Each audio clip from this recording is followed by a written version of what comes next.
Hey, this is Anthony with RevZilla TV, where you can watch, decide, and ride. Welcome to our detailed breakdown of the new Leatt STX RR road racing neck brace, available at RevZilla.com.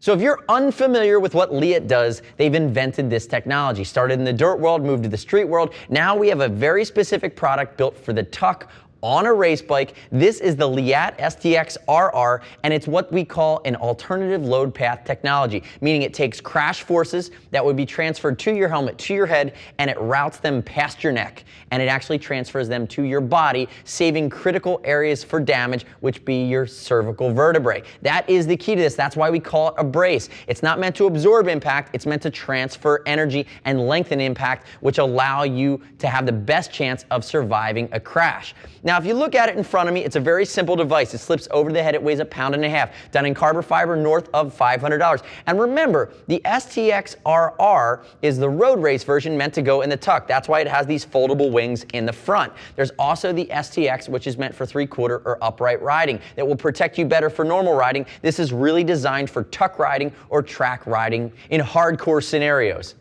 So thinking through the 5 types of crash, the 5 types of impact, that's really the biggest benefit you get from the Leatt. It's meant to sit on your body and come as close to your helmet as it can in the tuck position while allowing you to still look through turns, exit corners, do all those things. And that's going to be the big change here with the STX RR versus the original STX, which was not meant for the track. Now, there are 5 types of energy, 5 types of crashes this is going to protect you against. It's going to protect you against the most common and most deadly, which is hyperflexion, where almost your chin wants to go to your belly button and your chin will hit the table of this protector. It'll protect you against hyperextension, with your head going back, and then lateral hyperflexion, which is left to right, side to side. There are also 2 other types of crash impacts and energies, which are very, very serious and can cause a great deal of injury.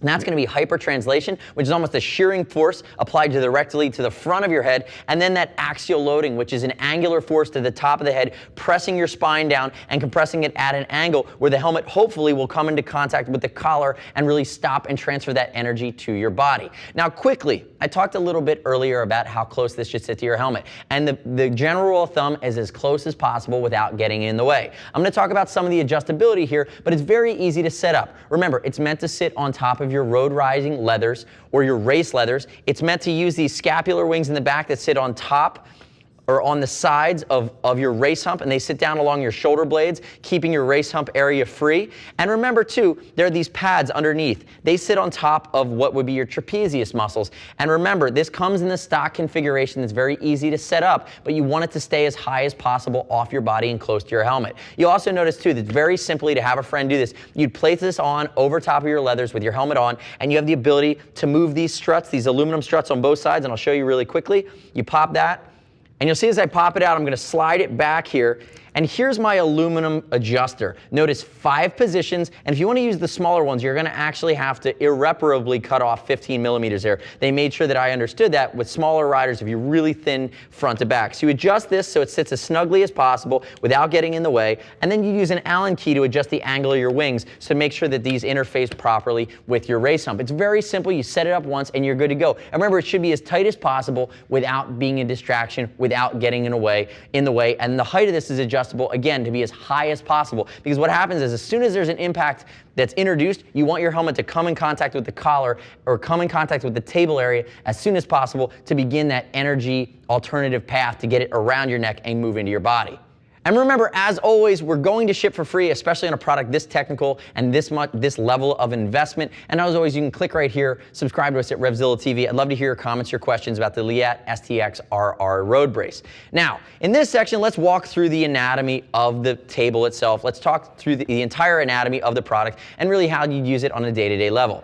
Starting at the bottom, you have these adjustable wings here that come down from these struts. The struts don't move, but the wings do. And what the wings do is when you are in that tuck position, the are really going to allow the brace to get out of the way. That's why you wouldn't use a normal Leatt STX, because the table does not get out of the way. In this position, in the tuck, it folds down, it actually gets out of the way, and then if you were to come off your bike, what would happen is straightening out your body from the tuck, it would immediately pop into the proper position and get the table in the position to catch the helmet. Moving up from there, you see what they call the chin hammock. It's a rubberized piece that's designed to catch your actual chin or the chin bar of your helmet. If you get into one of those hyperflexion scenarios where the top of your head, and many times that happens from the rider going over the handlebars and hitting on their back and having their chin really be pressed down very hard, that's going to come here, and this makes sure that you don't break your jaw or break your chin, or gives you a better chance to survive a crash like that.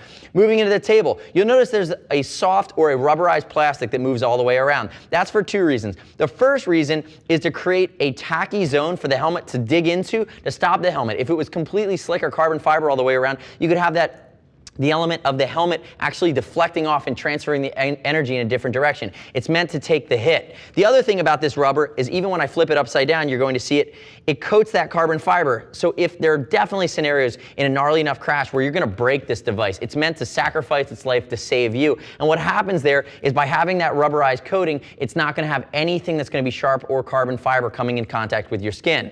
Notice too, as you move back, use a dime or a screwdriver for emergency EMTs to quickly remove it from you front to back if they log roll you over, if you do happen to go down, you're unconscious. But really with your helmet off, it just comes right over the head. Moving back into the table, again, you see more rubberized area, and then you see a 10mm pad here in the back that's going to give you additional room to catch that helmet in the back. And remember, it's all about being in the right position on the bike, but closing the gap. Even for you tall guys, you're going to want to leave this in the stock configuration because you want it to sit closer to your helmet. The only time that people are really removing this pad or removing these trapezius load areas here that are 6mm, which you can pop them right off and actually lower the profile, are guys that are really, really short or have a really, really short neck. Now moving to the back, we talked about the adjusters here. We talked about how you would adjust the wings. These are designed to break away as well, these scapular wings. But again, very simple setup. The actual table here along the back of the head is meant to break away as well. If you end up low siding or end up on your back, it's not going to catch. It's actually going to crumble and break right off. Again, it's meant to get out of the way, but do a great job at catching the helmet, stopping the rotational forces, trying to lengthen the impact, get the rotational deceleration off of your brain, because that's what is the biggest killer. It's the quick stopping of your brain inside your skull, and transfer that energy off of the brace, off of your helmet, and into your body. So remember, when fit properly, these straps are either going to go under your arms, you're going to be able to crisscross them, really no challenge there to get this seated in the right position. And remember, when you're in the tuck, it's out of the way, and then when you come off the bike, your body straightens out. As in a crash situation, it straightens out, it ends up right back where you need it to be. Now we talk about the energy transferring. Where does it go? It goes to your soft tissue. It goes to the muscles in your back, it goes to your chest. If this did its job and you were in a gnarly crash, you're gonna end up with some bruising. But bruised is way better than broken when you talk about parts of your body like your cervical vertebrae, which most people either don't ever recover for or never come back 100% from. And that's really the key when you're using a product like this. Now from the opinion side of things, we have tested it here at RevZilla.com. We've had a handful of our track day guys go out in it. And honestly, a mixture of small guys and big guys. And one of our guys here, if you ever come to the RevZilla store, Bobby Bucksbaum, is a diehard 30-year plus racer and track day enthusiast, and he diehard fell in love with this product. He found it to be unencumbering. He found it to get completely out of the way when tuned properly and fit properly to his body, and it did not impede him at all in riding in the tuck, in entering and exiting corners, in looking through the corners. Again, it's all about adjusting it properly, having it in the proper position on his bike, and I believe that he is still riding in one now, even after using it the first time. So from a RevZilla standpoint, we're certainly endorsing it as a product that furthers the safety and enjoyment of the sport, and hopefully allows people to stay safer when they're pushing the envelope and the extremes of the newer technology that's making its way into the performance of the bikes. So next step in your journey is to click right here, read other rider reviews at RevZilla.com. You don't have to take my word for it, but I certainly hope that I was able to educate you today on why you choose the STX RR versus the STX, which is built for road riding, not racing, and how to properly fit it so you're using it properly and getting the best chance to survive. Click here, read those other rider reviews at RevZilla.com. As always, we're going to ship for free, and if you want to talk to a gear geek, give us a shout. We use this product. See us at RevZilla.com or 877-792-9455. Thanks for watching our detailed breakdown of the new Leatt STX RR neck brace. I'm Anthony. We'll see you next time.